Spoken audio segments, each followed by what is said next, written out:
Hey, we're back. This is the Chad and Cheese Podcast. Joel Cheeseman, Chad Sowash, back here with Tim Sackett, CEO of HRUtech.com.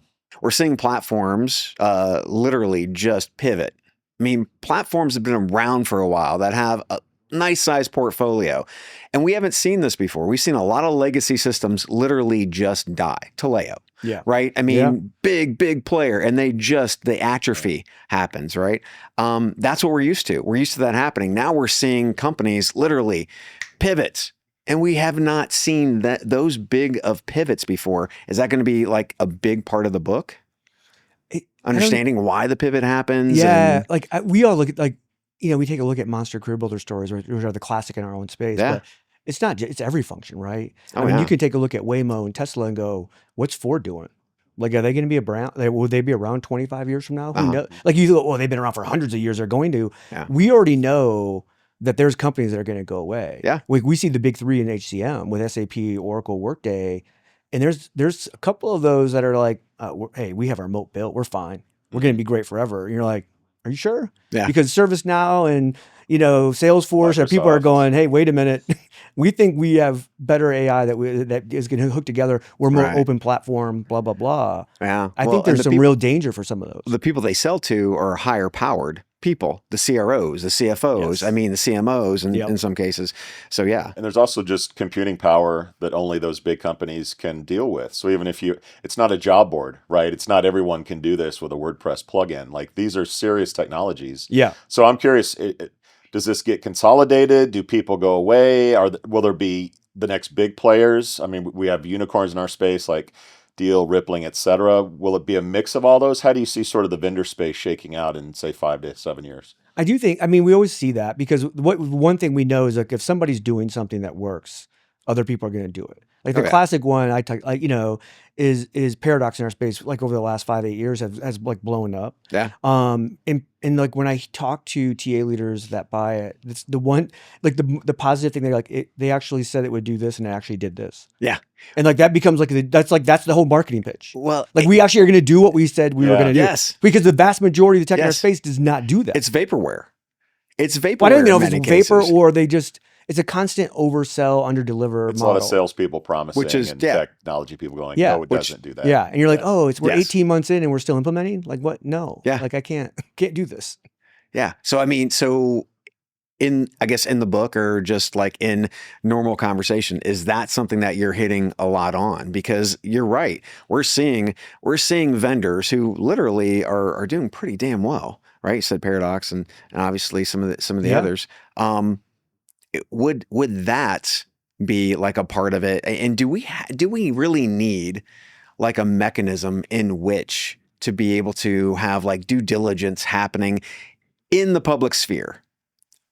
I mean, would that be something that, you could actually do on like Talent Fix along with, the SHRM connections, those types of things? Who knows, right? Like Yeah. I think there's a lot of people, it becomes kind of the marketplace. I know Career Crossroads has some of that stuff behind the paywall where like you get kind of this Yelpification of like what really works, what doesn't. Yeah. And like we don't see it. Part of it is I think it's just difficult to maintain those profiles and things like that. Like Madeline Rano at Aptitude is a friend of mine, and we've talked about, should we build this? And we're like, and then you start really thinking about it. You're like, the moment it's built, deep. it's old. Oh yeah. And it's hard to keep up, and it's hard. And then how do you democratize like where like somebody can have a profile because you want to conclude everybody. Yeah. I think it's really tough. Like the one thing I'm not getting now with the AI is like all the vendors are doing their stuff and they show you the demos and we see the stuff. Yeah. And we see the use cases. You're like, oh my gosh, this stuff is amazing. If it does what it says it's going to do. Yeah.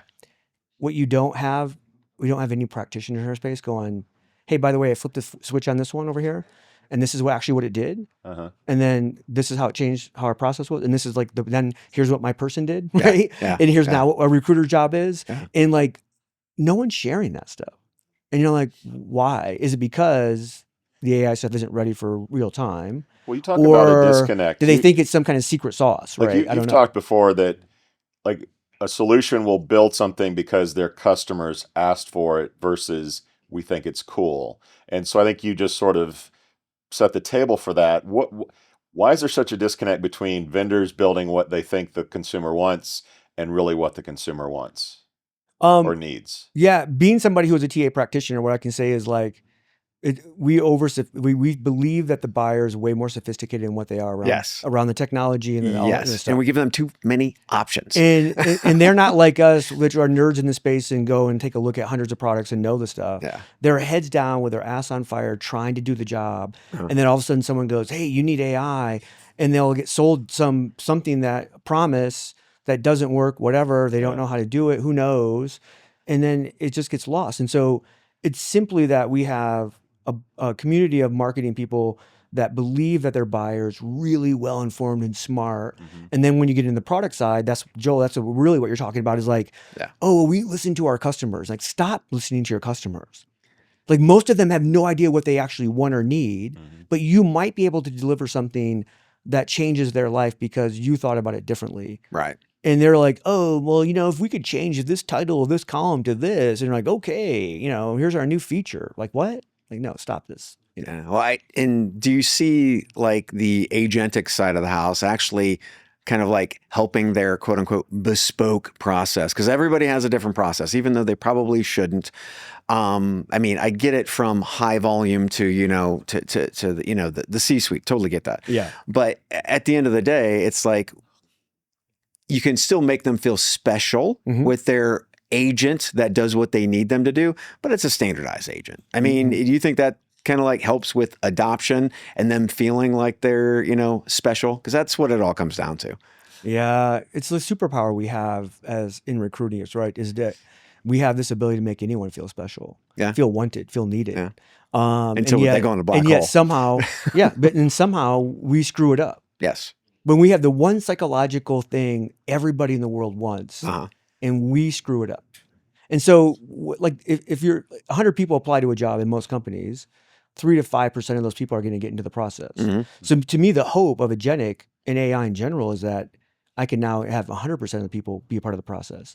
Talk about inclusion. Mm. Like, we're going to see inclusion at a process we've never seen, because now you have 100% in. Now, does that cause downstream problems? Imagine in the 3 to 5% that we screw around with now and don't give them feedback. Yeah. Now you have 100% in, Yeah. and they're not getting feedback. So then, okay, well, wait a minute, we'll just layer more AI. That'll give the feedback, and legal teams are screaming, going, "No, don't listen to Sackett on the cop pod. Like, that's terrible advice." One of the things historically that I've found interesting is the aversion to buying something that may put you out of a job. And I feel like that's a trend that happens pretty frequently. And you mentioned, hey, it's AI, we have to buy it. And then it's Copilot, we have to buy it. And now it's agentic and we have to buy it. Do we risk moving too fast, scaring the buyer too much? Because I do think there is an aversion to buying something that may take your job away from you. Joe, I think like there's confusion. And it keeps getting worse, from the buyer side. One is they just don't really understand the different kinds of AI that are out there and what the risk is for certain ones, right?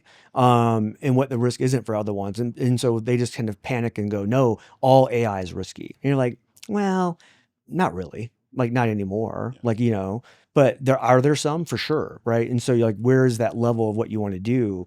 So I do think it's interesting, like that there just isn't that education yet around kind of what that is and what it could be. Thanks for hanging out, guys. That has been the Chad and Cheese Podcast. Joel Cheeseman, Chad Sowash. This has been the Sessions AI Frontline Series.